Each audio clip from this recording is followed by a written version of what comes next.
ഇവിടെ ഈ യുവാവ് ജോലിയുടെ ആവശ്യത്തിനായി കാശ്മീരിൽ എത്തുമ്പോഴാണ് അവിടെ വെച്ച് ആരാധ്യ എന്ന പെൺകുട്ടിയെ കാണുന്നത്. കണ്ട മാത്രയിൽ തന്നെ അവൻ അവളെ വളരെയധികം ഇഷ്ടമായി. അതുകൊണ്ട് പിന്നീടുള്ള ദിവസങ്ങളിൽ അവളുടെ പിന്നാലെ കൂടി പല അവസരങ്ങളിലും തന്നെ സഹായിക്കാനായി തന്റെ പിന്നാലെ നടക്കുന്ന യുവാവിനോട് പെൺകുട്ടിക്കും ഇഷ്ടമായി. അങ്ങനെ ഇരുവരും തങ്ങളുടെ പ്രണയം തുറന്നു പറഞ്ഞു. എന്നാൽ വിഷയം വീട്ടിൽ അവതരിപ്പിച്ചപ്പോൾ ഇരു വീട്ടുകാരും എതിർക്കുകയാണ് ചെയ്തത്. കാരണം ഇരുവരും ഇരു മതവിഭാഗത്തിൽപ്പെട്ട വ്യക്തികളായിരുന്നു.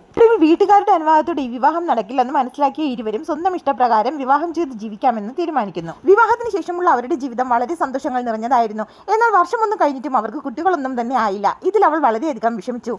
പെട്ടെന്നാണ് അവൾ ആ സന്തോഷ വാർത്ത അറിയുന്നത്. താൻ ഗർഭിണിയാണ്. സന്തോഷത്തോടെ അവൾ ഓടിച്ചെന്ന് ഇത് തന്റെ ഭർത്താവിനോട് പറഞ്ഞു.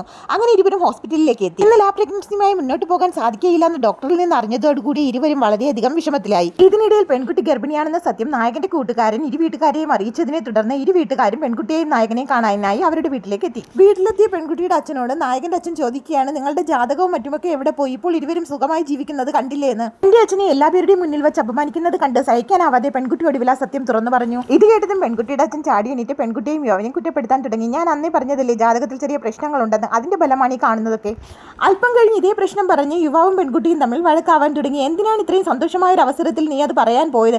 എല്ലാ പേരുടെയും സന്തോഷം നഷ്ടപ്പെടുത്തിയില്ലേ എന്ന് ചോദിച്ച് യുവാവ് അവളെ വഴക്ക് പറഞ്ഞു. അങ്ങനെ ആ വിഷമത്തിൽ അവൾ ആ വീട് വിട്ട് അവിടുന്ന് ഇറങ്ങി സ്വന്തം വീട്ടിലേക്ക് പോവുകയാണ്. നിങ്ങളിൽ ആർക്കെങ്കിലും ഇങ്ങനെ ഒരു അനുഭവം ഉണ്ടായിട്ടുണ്ടോ? ഉണ്ടെങ്കിൽ കമന്റ് ബോക്സിൽ അറിയിക്കുക. തുടർന്നുള്ള ഭാഗത്തിനായും